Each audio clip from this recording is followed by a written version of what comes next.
Alors, la question écrite de Brossard, c'est le sujet suivant. Oui. Donc, vous avez eu parfaitement raison de nous alerter sur le fait qu'on passait beaucoup de temps sur le Rassemblement national. C'est le sujet sur lequel nous sautons immédiatement, car effectivement, cher Jean-Yves, Monsieur Brossat Yann a attiré l'attention de Madame la ministre de la Culture sur un événement prévu le 5 mars 2024 au théâtre du gymnase Maribel, situé dans le 10e arrondissement de Paris.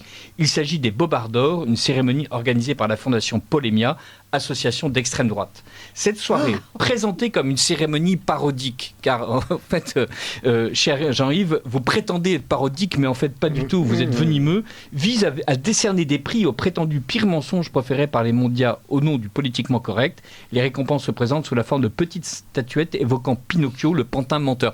Là, je suis en train de lire l'intégralité de la question de Yann Brossat, qui éprouve le besoin de décrire les statuettes des Bobards d'Or pour expliquer à quel point c'est nocif, effectivement. L'usage du Pinocchio est sans doute réservé uniquement aux écologiques qui régulièrement discernent les Pinocchio verts pour les mensonges environnementaux. Ce qui suscite particulièrement l'inquiétude est la nature et l'orientation de cette cérémonie qui semble s'inscrire dans une perspective hostile envers la plupart des médias, la profession de journaliste et les minorités, en s'appuyant sur des poncifs haineux et essentialisants. Et ça, c'est pas Brossat qui serait pas orfèvre en la matière. Ainsi, cette cérémonie est un événement majeur pour le nouvel activisme d'extrême droite en ligne. Gna gna gna gna gna gna. Cette cérémonie risque d'inciter à la haine envers les journalistes et les minorités.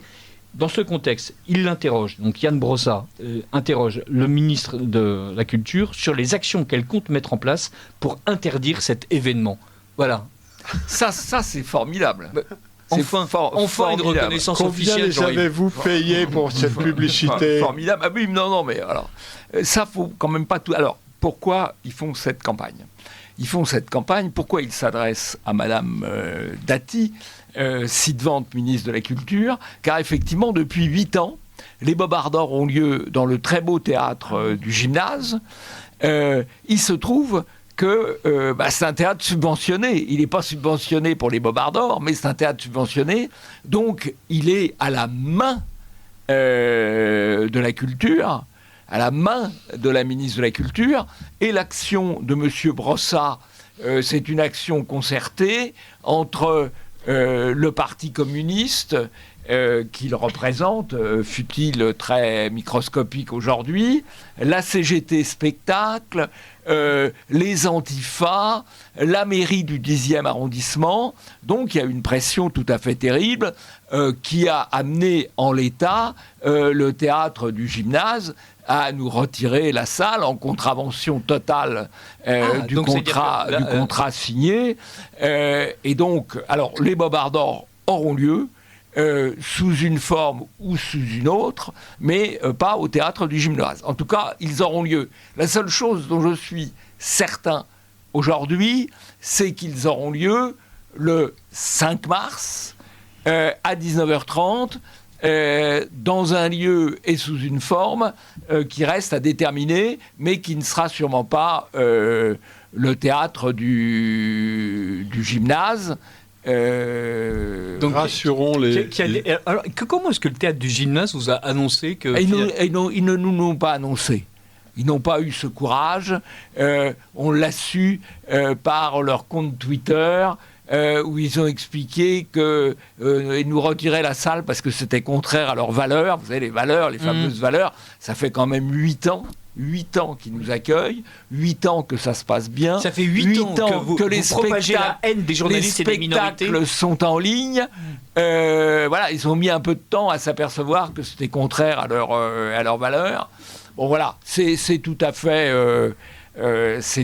navrant. Bon, maintenant, ça relève de notre avocat. Voilà. Et de l'action. Et rassurons les auditeurs tristes, il y a quelques autres théâtres à Paris.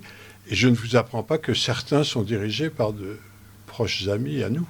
Oui, mais sous les mêmes un proche ami, alors là, un proche ami, il est susceptible de subir des pressions. Et je pense que le théâtre est plus vulnérable qu'une salle qui n'est pas une salle de théâtre, par exemple. Voilà. Donc, vous savez, les gens qui résistent aux pressions, il n'y en a pas beaucoup. Vous savez, vous croisez des gens dans la rue, ils sont tous persuadés qu'en juin 40, ils auraient attaqué, ou en juillet 40, ils auraient attaqué des chars allemands avec des canifs.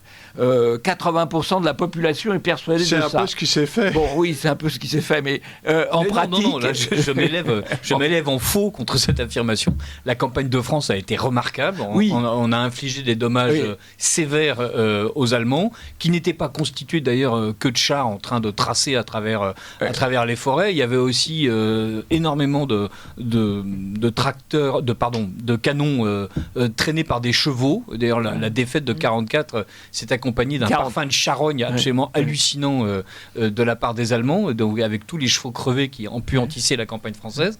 Non, enfin voilà, on s'est bien battu en 40. Non, je parlais après l'arrivée. C'est pas 40, c'est après, une fois l'occupation. Voilà. Tous les gens sont persuadés aujourd'hui qu'ils auraient été des héros invincibles, des résistants invincibles. Or, sur trois communiqués de presse, ils capitulent. Voilà. Donc je pense qu'il faut relativiser les choses quant à l'héroïsme du quotidien.